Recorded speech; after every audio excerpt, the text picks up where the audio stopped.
Hello all, నేను మీ కిరణ్. అందరూ ఎలా ఉన్నారు? మేమైతే చాలా బాగున్నాం అండి. మీరందరూ కూడా బాగున్నారు, బాగుండాలి అని మనస్ఫూర్తిగా కోరుకుంటూ ఈ రోజు వీడియోలోకి వెళ్దాం. ఈ రోజు వీడియోలోకి వెళ్లే ముందు మన వీడియోస్ ఎవరైతే చూస్తున్నారో వాళ్ళకి నచ్చితే లైక్ చేసి మన ఛానల్ ని సబ్స్క్రైబ్ చేసుకోండి. అలానే పక్కనే ఉన్న బెల్ ఐకాన్ క్లిక్ చేస్తే కొత్త వీడియో పెట్టిన వెంటనే నోటిఫికేషన్స్ అయితే వస్తాయి. ఈ రోజు వీడియో అయితే ఇది కుకింగ్ బ్లాగ్ అన్నమాట.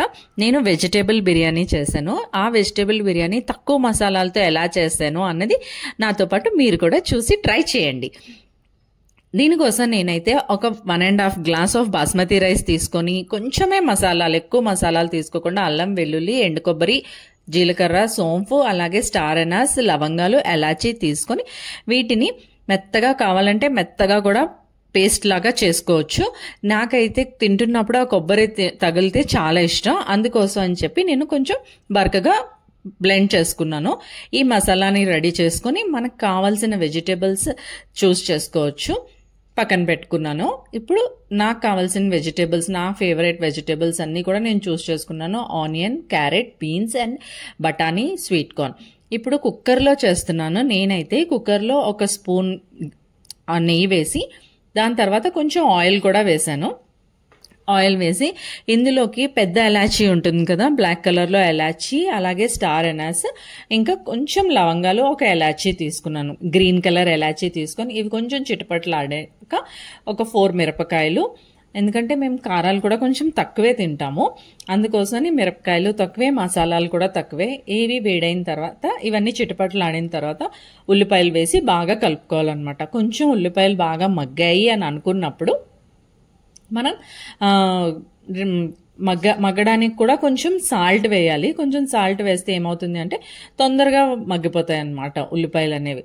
కొంచెం లైట్ బ్రౌన్ షేడ్ వచ్చిన తర్వాత మనం చాప్ చేసి ఉంచుకున్న వెజిటేబుల్స్ లైక్ బంగాళదుంపలు, క్యారెట్, బీన్స్, బఠానీ. నేనైతే ఇక్కడ ఫ్రోజన్ బఠానీ వాడటం లేదు, గ్రీన్ పీస్ వస్తాయి కదా ఆ బఠానీలే వాడుతున్నాను.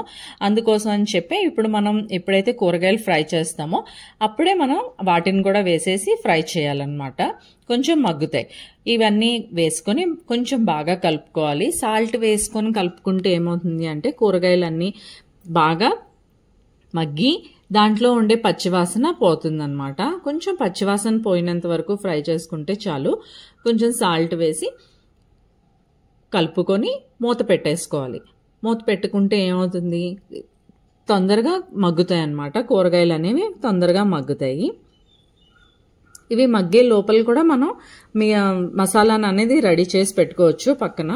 ఇవి మగ్గిన తర్వాత ఒకసారి మగ్గాయా లేదా అని చూసుకొని మళ్ళీ కొంచెం కలుపుకొని కొంచెం, ఎందుకంటే మనం దీంట్లో వాటర్ అనేది చాలా తక్కువ వేస్తాం. బాస్మతి రైస్ ముందుగానే నానబెట్టి పెట్టుకున్నాం కదా, అందుకోసం కూరగాయలు కొంచెం బాగా మగ్గితే అన్నీ కలిపి ఈవెన్గా మనకి ఉడుకుతాయి అన్నమాట. ఇవన్నీ కూడా బాగా ఫ్రై అయిన తర్వాత నేనైతే హాఫ్ టమాటో తీసుకొని చాప్ చేసి వేసుకున్నాను. ఇది కూడా కొంచెం మగ్గడానికి కోసం అని చెప్పి మూత పెట్టాను. జస్ట్ 1 సెకండ్ 2 సెకండ్స్ పెడితే చాలు, మగ్గిపోతుంది. వెంటనే తీసి మళ్ళీ ఒకసారి బాగా కలుపుకొని ఇందులోకి నేనైతే ఇప్పుడు స్వీట్ కార్న్ వేసుకుంటున్నాను. స్వీట్ కార్న్ కూడా వేసుకొని ఒకసారి కలిపి మూత పెట్టుకుందాం. మూత పెట్టుకుంటే బాగా వెంటనే మగ్గిపోతాయి ఇవన్నీ కూడా. ఇప్పుడు మసాలా చేసుకొని రెడీగా పెట్టుకున్నాం కదా, మనం ఏదైతే మసాలా పేస్ట్ రెడీగా పెట్టుకున్నామో ఆ పేస్ట్ని వేసుకొని బాగా కలుపుకోవాలి. ఈ మసాలా ఏదైతే ఉందో అది కూరగాయలు అన్నిటికీ కూడా బాగా పట్టేటట్టుగా మనం కలపాలన్నమాట. కలిపి మూత పెట్టుకుంటే ఒక్కసారి అది బాగా మంచి వాసన వస్తుంది. ఇల్లు అంతా గుమగుమలాడిపోతుంది. ఈ స్మెల్కి చాలా టేస్ట్ బాగుంటుంది. ఈ మసాలాతో ఒకసారి ట్రై చేయండి. బిర్యానీ అయితే చాలా బాగుంటుంది. ఇప్పుడు మీరు ఇక్కడ చూడొచ్చు, ఆయిల్ సెపరేట్ అయ్యేంత వరకు కూడా మనం ఫ్రై చేసుకోవాలన్నమాట. చూస్తున్నారు కదా, ఇప్పుడు ఇక్కడ ఆయిల్ సెపరేట్ అవుతుంది.